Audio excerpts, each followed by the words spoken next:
ওই পরমাণু মডেলের যে প্রস্তাবনা ছিল তার 3টি প্রস্তাবনা ছিল। কী কী প্রস্তাবনা ছিল? এদের মনে রাখবো বিকাশ দিই, কি জানা? বিকাশ। তাহলে তালব্য সাথে হচ্ছে শক্তি স্তরের ধারণা দিচ্ছে। কিসের ধারণা? শক্তি স্তরের ধারণা। কতে হচ্ছে কৌণিক ভরবেগের ধারণা।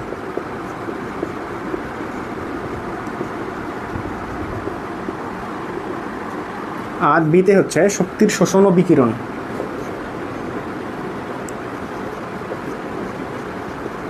শক্তির শোষণ ও বিকিরণের ধারণা। এই 3টে ধারণা দিয়েছে কে? বিজ্ঞানী রাদারফোর্ড ভাইয়া। ঠিক আছে। এবং এখানে শক্তি শোষণ ও বিকিরণের ফলে কী হয়? বর্ণালী সৃষ্টি হয় বা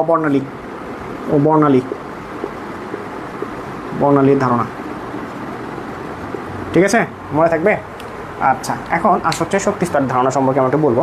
তো পরমাণুর যে তার কক্ষপথ মানে তার কেন্দ্রে একটা ভারী একটা জিনিস থাকে, তাকে আমরা কি বলছি? নিউক্লিয়াস বলছি। যে নিউক্লিয়াসের চার্জ কি ধনাত্মক না ঋণাত্মক? অবশ্যই ধনাত্মক। ঠিক আছে। নিউক্লিয়াসের চারপাশে যে ইলেকট্রনগুলো ঘোরে সেগুলোকে আমরা ঋণাত্মক চার্জ বিশিষ্ট বলতেছি। ঠিক আছে। তারা নিউক্লিয়াস হচ্ছে ধনাত্মক চার্জ বিশিষ্ট এবং হচ্ছে তার চারপাশে যে কক্ষপথে ইলেকট্রনগুলো প্রবিষ্ট বলবো না, আবর্তিত হয়, তাগুলোকে আমরা কী বলবো?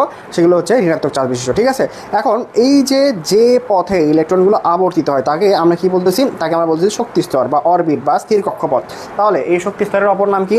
শক্তি স্তরের অপর নাম হচ্ছে অরবিট। শক্তি স্তর, এই শক্তি স্তরের অপর নাম কি? অরবিট বা কক্ষপথ বা স্থির কক্ষপথ।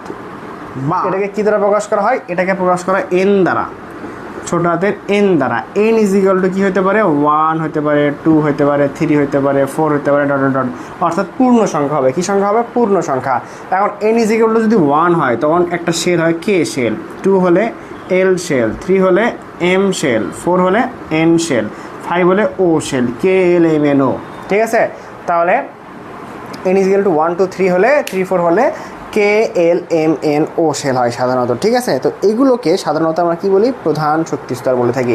প্রধান শক্তি স্তরকে কী দ্বারা প্রকাশ করা হয়? এন দ্বারা প্রকাশ করা হয়। তো একটা প্রধান শক্তি স্তরে কী পরিমাণ ইলেকট্রন থাকে? ইলেকট্রন থাকে হচ্ছে 2n স্কোয়ার সংখ্যক। কী সংখ্যক? 2n square. তাহলে এটা প্রশ্ন আসে যে একটা প্রধান শক্তি স্তরে বা অরবিটে বা কক্ষপথে কী পরিমাণ ইলেকট্রন থাকে? 2n স্কোয়ার ইলেকট্রন থাকতে পারে। ঠিক আছে। এখন আসো হচ্ছে তোমার কৌণিক ভরবেগের ধারণা। কৌণিক বেগকে প্রকাশ করা হচ্ছে mvr দ্বারা। কী দ্বারা প্রকাশ করা হচ্ছে? mvr দ্বারা। mvr ইজ ইকুয়াল টু লেখা হচ্ছে যে nh divided 2π। mvr is equal কি? nh divided 2π। mvr মানে কি? এই mvr মানে হচ্ছে এই কৌণিক ভরবেগ। ঠিক আছে। তো এখানে mvr দিয়ে কী নির্দেশ করে এবং h দ্বারা কী নির্দেশ করে এটা জানে, মানে এটা জানতে চাই পরীক্ষায়। ঠিক আছে। mতে হচ্ছে ইলেকট্রনের ভর, আমি লিখবো এখানে mতে কি? ইলেকট্রনের ভর, ভিতে হচ্ছে ইলেকট্রনের বেগ এবং আরতে হচ্ছে কক্ষপথের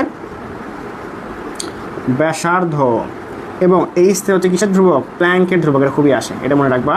এইচতে হচ্ছে কিসের ধ্রুবক? প্ল্যাঙ্কের ধ্রুবক। এই প্ল্যাঙ্কের ধ্রুবকের মান কত? এটা মনে রাখতে হবে। প্ল্যাঙ্কের ধ্রুবকের মান হচ্ছে 6.626 × 10⁻³ জুল সেকেন্ড। কত? 6.626 × 10⁻³ জুল সেকেন্ড। ঠিক আছে। এটা কার মান? এটা হচ্ছে প্ল্যাঙ্কের ধ্রুবকের মান। আর পাই তো আমরা জানি, পাই হচ্ছে 3.1416। ঠিক আছে। আশা করি তুমি বুঝতে পেরেছ। এখন তাহলে অরবিট আমরা শক্তি স্তরের ধারণা পেলাম, কৌণিক ভরবেগের ধারণা পেলাম। এখন আসলে শক্তি শোষণ এবং বিকিরণ। তো জানি আমরা যে যদি কোনো ইলেকট্রন কী করে? তার কক্ষপথে আবর্তনকালে তার যে কক্ষপথে আছে সেই কক্ষপথ থেকে যদি অন্য কক্ষপথে লাফ দিয়ে যায় তাহলে শক্তি শোষণ করে কিংবা বিকিরণ করে। কিন্তু কখন শোষণ হয়, কখন শক্তি বিকিরণ হয়? যখন উচ্চ শক্তি স্তর থেকে নিম্ন শক্তি স্তরে ইলেকট্রন স্থানান্তরিত হয় তখন শক্তি বিকিরণ হয়। আর নিম্ন শক্তি স্তর থেকে উচ্চ শক্তি স্তরে যখন ইলেকট্রন স্থানান্তরিত হয় তখন শক্তির শোষণ হয়। ঠিক আছে। তাহলে এই শক্তির শোষণ এবং শক্তির বিকিরণকে সাধারণত কী দ্বারা প্রকাশ করা হয়? ডেল ই দ্বারা প্রকাশ করা হয়। কী দ্বারা প্রকাশ করা হয়? ডেল ই।